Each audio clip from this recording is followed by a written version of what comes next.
السلام علیکم۔ آج کی یہ خاص ویڈیو میرے بہت سے ویورز کی فرمائش پہ بنائی گئی ہے۔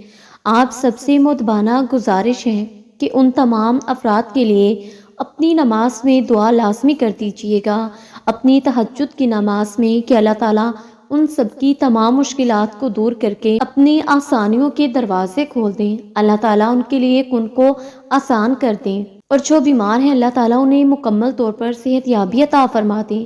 جو پریشان حال ہیں اللہ تعالیٰ ان کی تمام پریشانیوں کو دور کر دیں، اور جو کوئی اپنی محبت کے لیے پریشان ہے اللہ تعالیٰ ان کی محبت کو ان کا محرم بنا کر نکاح کی صورت میں انہیں عطا فرما دیں۔ اللہ تعالیٰ تمام بے سکون دلوں کو سکون عطا فرما دیں۔ اگر آپ کو میری ویڈیو پسند آئے تو اسے آخر تک ضرور دیکھیے گا، اور میری ویڈیو کو لائک کر کے میرے چینل کو سبسکرائب بھی کر دیجیے گا۔ سنو، اللہ کرے تمہارا نکاح تمہاری محبت سے ہو جائے، جس کے لیے تم روتے ہو، جس کے لیے تم دعائیں مانگتے ہو، اور جس کے لیے تم تہجد تک پہنچ گئے ہو۔ اگر وہ تمہارے نصیب میں بہتر ہے تو اللہ اسے تمہارے نکاح میں لے کر ہی آئے گا، اور ضرور آئے گا۔ لوگ کہتے ہیں ہوتا تو وہی ہے جو نصیب میں لکھا ہو۔ اللہ پاک قرآن میں کہتے ہیں، تم مجھے پکار کر تو دیکھو، میں نصیب بدلنے پر قادر ہوں۔ انتظار کرنا مشکل ہے، مگر اس انتظار کے بعد جو اجر تمہارے لیے لکھا گیا ہے وہ تمہاری زندگی بدل دے گا۔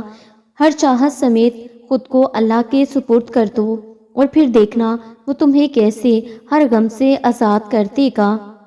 اللہ کو پسند ہے جب انسان ہزار گناہ کے بعد اس کی طرف پلٹتا ہے، ٹوٹی پھوٹی ہی سہی اس سے معافی مانگتا ہے، کچی پکی ہی سہی اس سے توبہ کی تڑپ مانگتا ہے۔ یہ ٹوٹی پھوٹی، یہ کچی پکی سب فریادیں اللہ تعالیٰ کو بہت پیاری لگتی ہیں، اور وہ معاف کر دیتا ہے۔ تقدیر پلٹنے میں دیر نہیں لگتی، تہجد کی دعا ہو اور چند آنسو ہو، اللہ تعالیٰ آپ کا انتظار کر رہے ہیں۔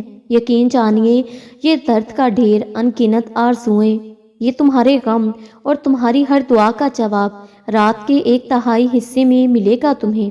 تہجد کے وقت اللہ وہ دعائیں بھی سن لیتا ہے جسے دنیا ناممکن کا خطاب دے چکی ہو۔ قبولیت کی گھڑی اب دور نہیں، انشاءاللہ تمہاری ساری دعاؤں پہ کن فرما دیا جائے گا۔ یوں ہی تو نہیں پا لیا تہجد کا سجدہ تم نے، کچھ تو ایسا ہے ناممکن تمہارے لیے جو ممکن ہونے والا ہے۔ تہجد کی نماز آپ کی دعاؤں پر قبولیت کی مہر لگواتی ہے۔ تہجد پڑھنے والے اللہ کے بہت قریب ہوتے ہیں۔ تہجد تمام نمازوں میں لاڈلی نماز ہے۔ تہجد پڑھنے والے بھی اللہ کے لاڈلے ہوتے ہیں۔ تہجد کی قیمت، جب بات تہجد تک پہنچ جائے پھر ناممکن کچھ نہیں رہتا، وہ بھی حاصل ہوتا ہے جس کی امید بھی نہ ہو۔ نماز تہجد اللہ تعالیٰ کے قرب حاصل کرنے اور اللہ تعالیٰ سے راز و نیاز کی باتیں کرنے کا بہترین وقت ہوتا ہے۔ اللہ پاک کو انسان کا نیند سے بیدار ہو کر اس کے سامنے سجدہ ریز ہونا اور آنسوؤں کے موتیوں سے اپنی التجا، اپنی دعائیں طلب کرنا بہت پسند ہے۔ یہی وہ وقت ہوتا ہے جب انسان کو اونچے مقام سے نواز دیا جاتا ہے۔ تہجد کی نماز کے لیے کسی عمر کی پابندی نہیں ہوتی۔ جس کے کام رکے ہوں، مشکلات میں ڈوبے ہوں، سکون کی تلاش ہو، اولاد کی پریشانی ہو، یہ وہ وقت ہوتا ہے جب سب کی پکار سنی جاتی ہے، بس نیند کی قربانی دینی پڑتی ہے اور رب کو راضی کرنے لگ جانا ہے۔ وہ بندے کے بہت قریب ہے، اور قریب ہو کر وہ حاجات بھی سنتا ہے، بس عمل کرنا پڑتا ہے، بس قربانی دینی پڑتی ہے، پھر سب عطا ہو جاتا ہے۔ اور جو سکون تمہیں کہیں نہیں ملا اسے ایک مرتبہ تہجد میں ڈھونڈ کر تو دیکھو، جو تمہیں اب تک نہیں ملا اسے تہجد میں مانگ کر تو دیکھو۔ تھوڑے رابطے سے بات نہیں بنتی تو رابطہ بڑھا کر تو دیکھو۔ اللہ رب العزت سے مانگو اور بار بار مانگو، تب تک مانگتے رہو جب تک وہ اس چیز کو تمہاری جھولی میں نہیں رکھ دیتا یا تمہارا دل نہیں بدل دیتا۔ تم اس سے امید لگائے رکھو، وہ تمہاری اس امید کو کبھی ٹوٹنے نہیں دے گا۔ اور جانتے ہو تہجد لاڈلی عبادت کیوں ہے؟ کیونکہ فرض نمازوں میں اللہ رب العزت تمہیں چنتا ہے، اپنے پاس بلاتا ہے، پھر تم اس کی جانب جاتے ہو۔ لیکن تہجد میں تمہارے دل کی تڑپ تمہیں اللہ تک جانے پر مجبور کر دیتی ہے۔ تبھی اس نے تہجد کی اذان نہیں رکھی۔ کیونکہ بے سکون دل خود اللہ کو تلاش کر لیتے ہیں۔ تم تب اس کی جانب آتے ہو جب آنا چاہتے ہو، خوف سے نہیں، محبت سے، اور جب تمہارا دل تمہیں اللہ رب العزت کے روبرو لے جاتا ہے تو وہ تمہیں تھام لیتا ہے۔ ہزاروں سوئے ہوئے لوگوں میں جب اس کا ایک بندہ تکلیف کے مارے جاگ رہا ہو تو وہ کیسے اس ایک بندے کو تڑپتا ہوا چھوڑ سکتا ہے؟ وہ اپنی نیند قربان کر کے اس رب کعبہ سے کچھ طلب کرنے آئے تو اللہ رب العزت کیسے پھر اسے خالی ہاتھ جانے دے سکتا ہے؟ تہجد کے سجدوں میں بہایا گیا ایک آنسو ساری زندگی بدل دیتا ہے۔ سچے دل سے مانگی گئی بس ایک دعا نصیب پلٹ دیتی ہے۔ اور تہجد کیا ہے تم نہیں جانتے؟ تم اس کے لیے اپنی نیند قربان کرو اور وہ تمہاری جھولی نہ بھر دے، ایسا تو ممکن ہی نہیں۔ اتنی دور آ کر اللہ کی رحمت سے مایوس ہو جانا، یہ بات ٹھیک تو نہیں۔ اللہ تعالیٰ تمہیں وہ سب کچھ عطا کرے گا جس کے لیے اللہ تعالیٰ نے تمہیں تہجد کی نماز کے لیے چن لیا ہے۔ اور اگر اللہ دل نہیں بدل رہا تو کیا ہوا؟ تہجد سے تو نصیب بھی بدل جایا کرتے ہیں۔ تم بس اللہ سے امید لگائے رکھو۔ رب سے مضبوط تعلق کرنے کے لیے اپنی مصروفیات کے ختم ہونے کا انتظار مت کریں۔ یاد رکھیں یہ مصروفیات آخری سانس تک آپ کا پیچھا نہیں چھوڑیں گی۔ ابھی اپنے رب کی طرف پلٹ جائیں اور اللہ کی عبادت میں کبھی دیر نہ کریں، کبھی انتظار نہ کریں۔ اور جب تہجد کی نماز تک پہنچ جاؤ تو سمجھ لینا اللہ نے تمہیں اپنے بہت قریب کر لیا ہے۔ اگر تہجد میں کوئی خاص بات نہ ہوتی تو اللہ کیوں تہجد ادا کرنے والوں کے لیے پہلے آسمان پر آتا، صرف یہ پوچھنے کے لیے کہ تمہیں کیا چاہیے؟ اللہ ان کی دعائیں 7 آسمانوں کے پار سے بھی سن سکتا ہے، لیکن پھر بھی اللہ ان سے ملاقات کے لیے تشریف لاتا ہے۔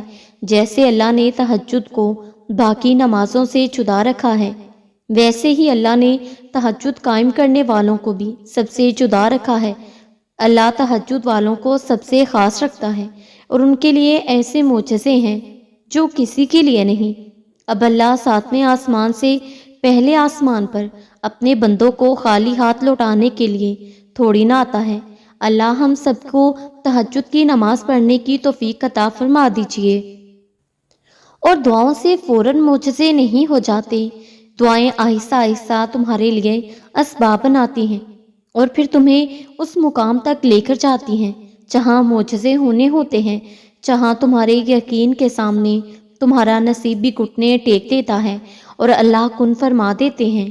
حضرت محمد صلی اللہ علیہ وآلہ وسلم نے ارشاد فرمایا، رات کو اس وقت نماز پڑھو جب لوگ سو رہے ہوں، تم لوگ سلامتی کے ساتھ جنت میں داخل ہوگے۔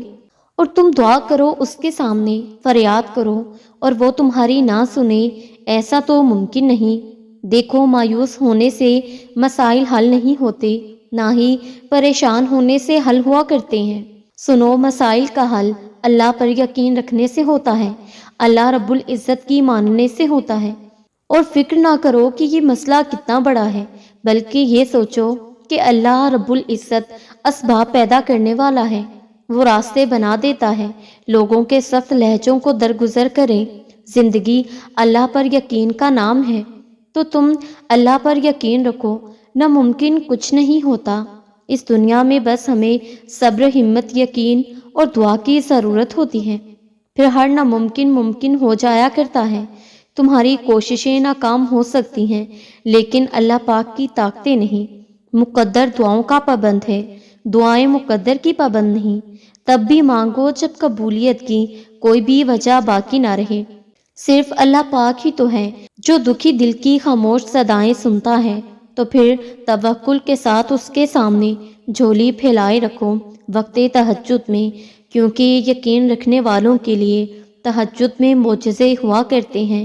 تمہیں بنانے والا تمہاری ضروریات سے کیسے بے خبر ہو سکتا ہے؟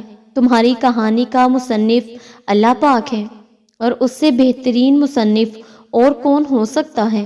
اور یاد رکھو کہ ایمان والے سب سے زیادہ آزمائے جاتے ہیں۔ آزمائش کے بعد تم ان دعاؤں کا بھی قبول ہونا دیکھو گے جنہیں تم بھلا چکے تھے۔ خوب دعائیں کیجیے، اللہ اٹھے ہوئے ہاتھوں کی لاج رکھتا ہے، سب دعائیں ضرور قبول ہوں گی۔ اللہ سب کی دعائیں سب کے حق میں قبول کر لے۔ تو ہی تو مجیب ہے، پریشان مت ہو۔ اللہ نے تمہارا مستقبل تمہاری سوچ سے بھی زیادہ بہتر لکھا ہے۔ تم آؤ تو صحیح اللہ کی بارگاہ میں، اللہ سے باتیں کرنے کی عادت ڈال لو۔ اللہ کو بتاؤ کہ کیا مسئلہ ہے، اور اللہ سے ضد نہ کرو کہ اس مسئلے کا حل نکال کر دیں۔ پھر دیکھنا کیسے وسیلے بنائیں گے کہ تم خود حیران رہ جاؤ گے۔ انشاءاللہ اگر انتظار کروایا جا رہا ہے تو اللہ نے کچھ تو بہتر ہی سوچ رکھا ہے۔ تمہاری ہی دعائیں تم تک پہنچائی جائیں گی۔ وہ کبھی بھی کسی کے ساتھ ناانصافی نہیں کرتا۔ بھلا ہو سکتا ہے کہ تم دعائیں اتنی تڑپ سے مانگو، اس کے آگے رو کر جھک جاؤ اور وہ تمہیں نوازے نہ۔ وہ خالق ہے، کسی کو مایوس نہیں کرتا، دنیا مایوس کر دیتی ہیں۔ دعائیں اور التجائیں کر لیجئے، کیونکہ اللہ تعالیٰ اٹھے ہوئے ہاتھوں کی لاج رکھتے ہیں۔ جہاں امیدیں ٹوٹ جاتی ہیں، جہاں اسباب نظر آنا بند ہو جاتے ہیں، جہاں آزمائشیں گھیر لیتی ہیں، جہاں آنسو آنکھ کا مسکن بن جاتے ہیں اور صبر زبان کا ساتھی، وہیں سے تو ہی اللہ پر یقین کا سفر شروع ہوتا ہے۔ اور یقین جانے، یقین کا سفر سجدوں پر ہی ختم ہوتا ہے۔ بے شک ہر مشکل کے ساتھ آسانی ہے۔ دعائیں اور التجائیں کر لیجئے، اللہ تعالیٰ آپ سب کی دعاؤں کو قبول کرنے پر قادر ہیں۔